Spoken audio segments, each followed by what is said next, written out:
गया कि सर क्या ब्रॉयलर चिकन्स खाना सेफ है। तो इस पर्टिकुलर वीडियो में हम इसका प्रैक्टिकल आंसर जानेंगे कि ये कंट्रोवर्सी क्यों आती है और इसका आंसर एक्चुअली है क्या। इंडिया जो है वो वर्ल्ड के सबसे बड़े लाइफ स्टॉक प्रोड्यूसर में से एक है और ऑलमोस्ट 12% जो वर्ल्ड का livestock largest meat producer है, थर्ड लार्जेस्ट एग प्रोड्यूसर है, उससे पहले चाइना और यूएस आते हैं, लार्जेस्ट मिल्क प्रोड्यूसर है और फोर्थ लार्जेस्ट चिकन प्रोड्यूसर है, उससे पहले चाइना, ब्राजील और यूएस आते हैं। और जब हम इंडिया की बात करते हैं तो यहां पर जो सबसे ज्यादा कंज्यूम मीट है वो है चिकन। और इसका रीजन ये है कि तो इसका कॉस्ट बाकी मीट के कंपैरिजन में थोड़ा लो है और सेकंड जो काफी सारे रिलीजियस बिलीव्स है ये उसमें नहीं आता। जैसे मुस्लिम्स जो हैं वो पोर्क कंज्यूम नहीं करते, जो हिंदू पॉपुलेशन है वो बीफ कंज्यूम नहीं करते, लेकिन चिकन के केस में ऐसा कोई भी बिलीफ जो है वो नहीं आता। जो टर्म यूज होता है ब्रॉयलर, जब आप बोलते हैं ब्रॉयलर चिकन, तो ये वो चिकन होते हैं जिनको स्पेशली मीट के लिए ही ब्रीड करा जाता है और डिफरेंट प्रैक्टिसेस के थ्रू इसको रैपिडली ग्रो कराया जाता है, क्योंकि जितना ज्यादा बड़ा चिकन होगा, जितना मीट होगा, उतना प्रॉफिट होगा। और एक broiler chicken within 6 week जो है उसको स्लॉटर कर दिया जाता है चिकन के लिए। अब इसमें भी टाइप्स होते हैं। एक होता है फ्री रेंज चिकन। ये वो चिकन होते हैं जिनको जनरली कोई स्पेशलाइज्ड फीड वगैरह नहीं दी जाती, इनको खुला छोड़ दिया जाता है, तो इनको ऑफकोर्स ग्रो करने में टाइम लगता है, तो ये 8 हफ्ते लेते हैं। और जो बिल्कुल ऑर्गेनिक चिकन होते हैं उनको अराउंड 12 हफ्ते लेते हैं पूरी तरह से ग्रो होने में, उसके बाद उन्हें स्लॉटर कर दिया जाता है। और जो चिकन अंडे देने के लिए होते हैं वो बिल्कुल सेपरेट होते हैं, उनको एग लेइंग चिकन्स या लेयर्स कहा जाता है। देखिए जो ब्रॉयलर्स होते हैं उसका एक ही पर्पस होता है, वो होता है मीट। तो जितना ज्यादा बड़ा ब्रॉयलर होगा उतना ज्यादा मीट होगा, उतना प्रॉफिट होगा, जितनी जल्दी वो उस साइज में ग्रो करेगा उतना बेटर। और अगर आप ब्रॉयलर इंडस्ट्री की बात सुनेंगे और वो जो आपको बताते हैं कि वो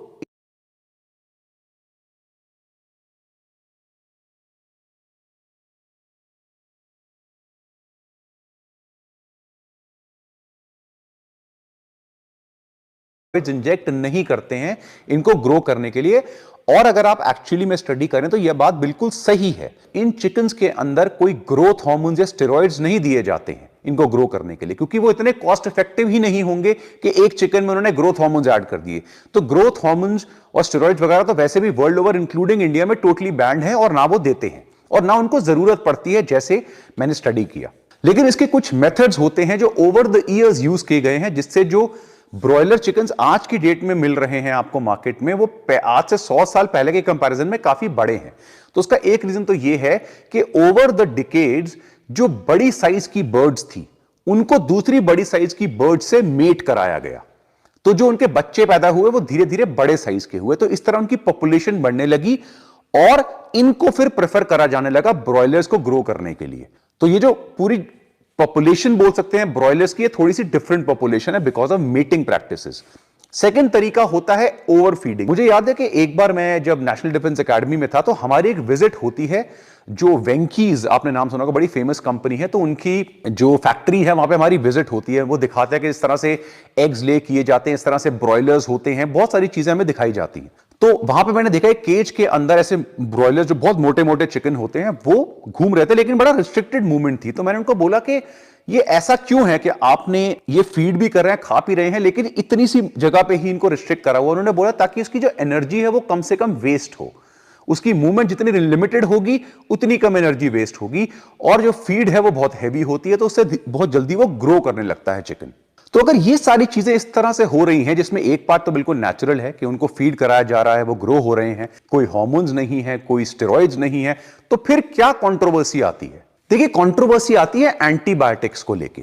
देखिए एंटीबायोटिक्स वो सब्सटेंस होते हैं जो एनिमल्स और ह्यूमंस दोनों को दिए जाते हैं कुछ माइक्रो ऑर्गेनिजम्स की ग्रोथ को रोकने के लिए। और काफी सारे इन्फेक्शियस डिजीजेस जो होते हैं, चाहे ह्यूमंस में हो एनिमल्स में हो, उनकी ट्रीटमेंट के लिए उनको एंटीबायोटिक्स दिए जाते हैं। हम भी एंटीबायोटिक्स लेते हैं और एंटीबायोटिक्स देना एनिमल्स को 100% अलाउड है। वर्ल्ड की मैक्सिमम कंट्रीज में उसकी लिमिट जो है वो क्लियरली सेट करी गई है, इंक्लूडिंग इंडिया में फसाई ने बहुत क्लियर लिमिट सेट करी है कि इतना ही अमाउंट ऑफ एंटीबायोटिक्स आप उनको दे सकते हैं जो एनिमल्स की हेल्थ के लिए अच्छा है और सेफ है। और सेम चीज ह्यूमंस के साथ भी आती है। अगर आप एक्सेस लेंगे तो प्रॉब्लम आएगा, माइनर अमाउंट में वो आपको हेल्प करेगा। आपकी अगर आपको कोई मेडिकल इश्यू है तो वो आपको हेल्प करता है लिटिल अमाउंट में। प्रॉब्लम आती है एंटीबायोटिक रेजिस्टेंस की। इन सिंपल टर्म्स, अगर आपकी बॉडी में कोई ऐसा माइक्रोब है या ऑर्गेनिज्म है जो एक पर्टिकुलर एंटीबायोटिक से रेजिस्टेंट हो जाए, यानी वो एंटीबायोटिक उसके ऊपर एक्ट करना ही बंद कर दे, तो ये एक बहुत बड़ी प्रॉब्लम हो सकती है। तो जो आपका जो स्टैंडर्ड ट्रीटमेंट है उस पर्टिकुलर बीमारी के लिए, वो इनइफेक्टिव हो जाएगा। फिर आपको या तो बहुत हायर डोज लेनी पड़ेगी या बिल्कुल डिफरेंट ट्रीटमेंट को ढूंढना पड़ेगा। और ये जो एंटीबायोटिक रेजिस्टेंट स्ट्रेन्स या बैक्टीरिया स्ट्रेन्स जो बनते हैं, ये कोई नई चीज नहीं है, ये होगा ही होगा और होता आ रहा है। लेकिन मैक्सिमम केसेस में जब हम एनिमल्स की बात करते हैं, इवन ह्यूमंस की बात करते हैं, तो ये प्रॉब्लम आती है। तो ये होता है ओवर यूज या मिस यूज ऑफ एंटीबायोटिक से। और अगर ये रेजिस्टेंट बैक्टीरिया एनिमल में है तो ये उनके थ्रू ह्यूमंस में भी पास ऑन हो सकते हैं। ये कब आ सकते हैं? अगर आप किसी एनिमल से डायरेक्ट कांटेक्ट में आते हैं तो भी आ सकते हैं। अगर आप उनका जो वेस्ट प्रोडक्ट है, एक्सक्रीटा है या उनकी डेड बॉडी है, उसके आसपास है, वहां से भी आ सकते हैं। अगर आप उन्हें डायरेक्टली खा रहे हैं मीट के फॉर्म में, वहां से भी आ सकते हैं। या अगर आपने कोई ऐसा पानी वगैरह कंज्यूम किया, कोई चीज खाई जिसमें ये बैक्टीरिया हैं थ्रू एनिमल्स, तो वहां से भी आ सकते हैं। काफी केसेस में पाया गया है कि जिन जगहों पे इन पर्टिकुलर एंटीबायोटिक्स का मिसयूज होता है, वहां पे इनका जो रेजिडुअल अमाउंट है वो एनिमल्स के पार्ट्स में कलेक्ट हो जाता है। जब ह्यूमन उन्हें कंज्यूम करते हैं तो यही एंटीबायोटिक्स उनकी बॉडी में जाते हैं, जिनसे उनको एंटीबायोटिक रेजिस्टेंस की प्रॉब्लम हो सकती है, जो प्रैक्टिकली मैंने अभी तक तो कोई एविडेंस उस पर देखा नहीं है। ये माना जाता है और ये हो भी सकता है कि ऐसी चीज हो। जैसे मैंने बताया, मैंने इस पर कभी कोई स्टडी नहीं देखी कि ऐसा कुछ हुआ है अभी तक। अब ये जो कंट्रोवर्सी थी लाइमलाइट में इंडिया में कहां से आई?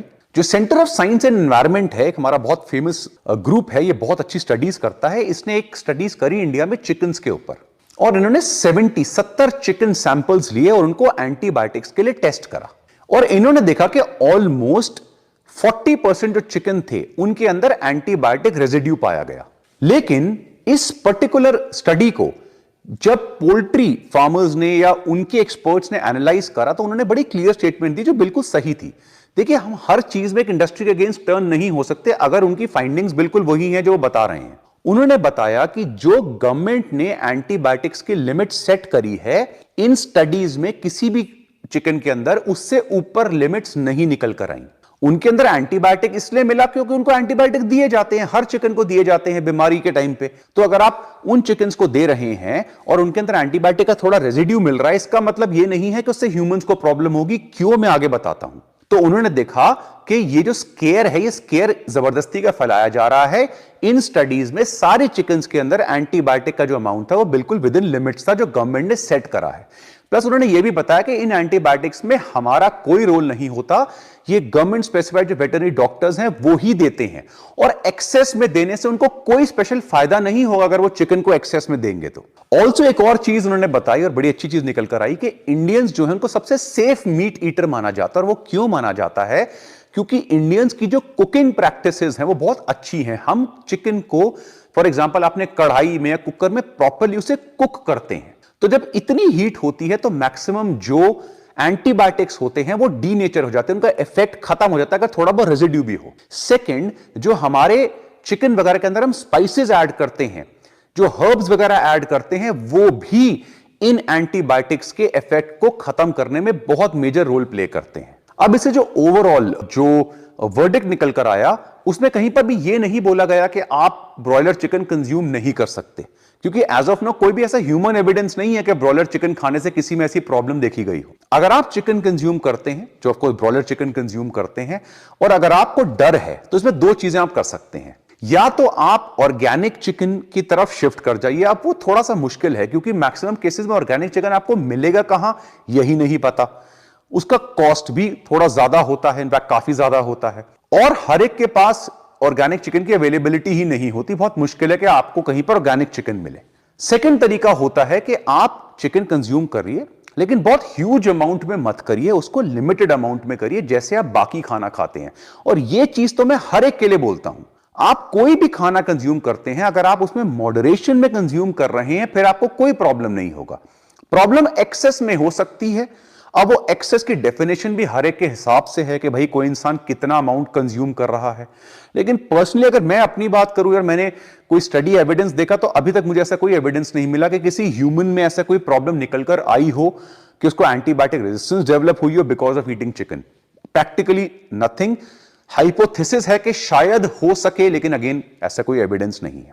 तो अगर आप मेरे से क्वेश्चन पूछते हैं कि क्या हम ब्रॉयलर चिकन कंज्यूम करते हैं, आंसर इज बिल्कुल कर सकते हैं, कोई प्रॉब्लम नहीं है। मैंने आपको दोनों ऑल्टरनेटिव बता दी, या तो ऑर्गेनिक की तरफ शिफ्ट कर जाएगा, डर है मन में। अगर नहीं है तो फिर आप ओवरऑल जो क्वांटिटी है उसको थोड़ा सा कंज्यूम करके जो आपके वेजिटेरियन मीट सोर्सेज हैं उनको आप ज्यादा कंज्यूम करिए। अगर आप एग्स ले सकते हैं, organic eggs, free range eggs जो आजकल अवेलेबल हैं वो बहुत अच्छे हैं। मैक्सिमम एग्स में कोई एंटीबायोटिक्स और ग्रोथ हार्मोन्स नहीं।